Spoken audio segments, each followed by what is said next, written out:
அவங்க மௌத்தாயிட்டா நான் சொன்ன மாதிரி அவங்களுக்காண்டி இதை செய்யணும். இறந்து போன பிறகு அவங்களுடைய கபரை போய் ஆண்களை ஜியாரத்து செய்ய சொல்லணும். பெண்கள் கபர் ஜியாரத்துக்கு போக வேண்டாம், அது நல்லதில்லை, அது மார்க்கத்தில் அவ்வளோ விரும்பப்படலை, அது வேறு விஷயம். ஆண்களை ஜியாரத்துக்கு போக சொல்லுங்க, அவங்க தெரிந்ததை ஓத சொல்லுங்க, என்ன தெரியும் அதை ஓத சொல்லுங்க.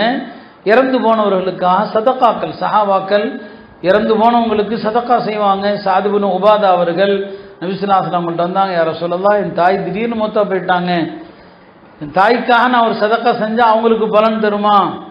தாராளமாக செய். அவர் ஒரு தோட்டத்தை என்ன பண்ணார், தாய்க்காக வக்ஃப் பண்ணிட்டார் அவங்க பேரில், அவங்களுக்கு நன்மை சதக்கா ஜாரியா போயிட்டே இருக்கும்.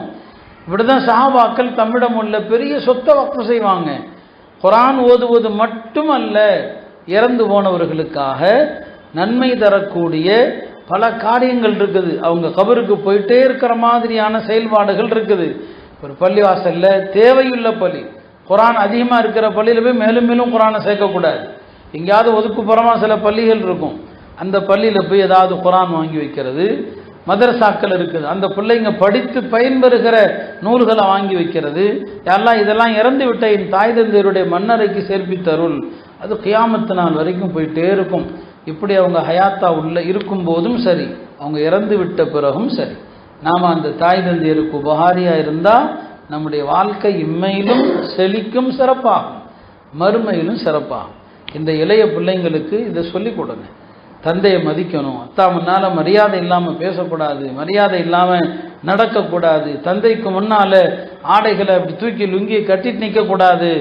எவ்வளோ விஷயங்கள் நம்முடைய உலமாக்கள் சொன்னாங்க. நான் சொன்னேன் அத்தாவுக்கு முன்னால் நடக்கக்கூடாதுன்னு சொல்லி, அங்கே கூட உலமாக்கள் சொன்னாங்க பகல் நேரத்தில் நடக்கும்போது தந்தைக்கு பின்னால் நடக்கணுமா, இரவு நேரமாக இருந்தால் முன்னால் நடக்கணுமா. இரவு நேரத்தில் இருட்டு, ஏதாவது இடையூறு தரக்கூடிய பொருள் வந்தால் முதல்ல ஆபத்து வந்தால் எனக்கு வரட்டும், அதுக்கப்புறம் என் தந்தைக்கு வரட்டும், நான் அதை முதல்ல தடுத்துறேன்.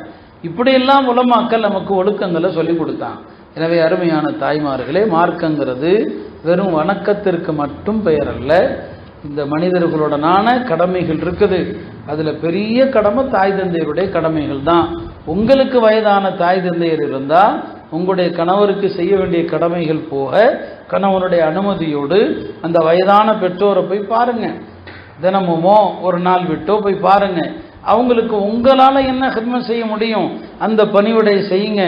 உங்கள் பிள்ளைகளுக்கு தெரியணும் நம்ம அம்மா அவங்க பெற்றோரை எவ்வளவு கவனிக்கிறாங்க. அப்போ நாளை உங்களுடைய பிள்ளைகள் உங்களை மதித்து நடக்கும்.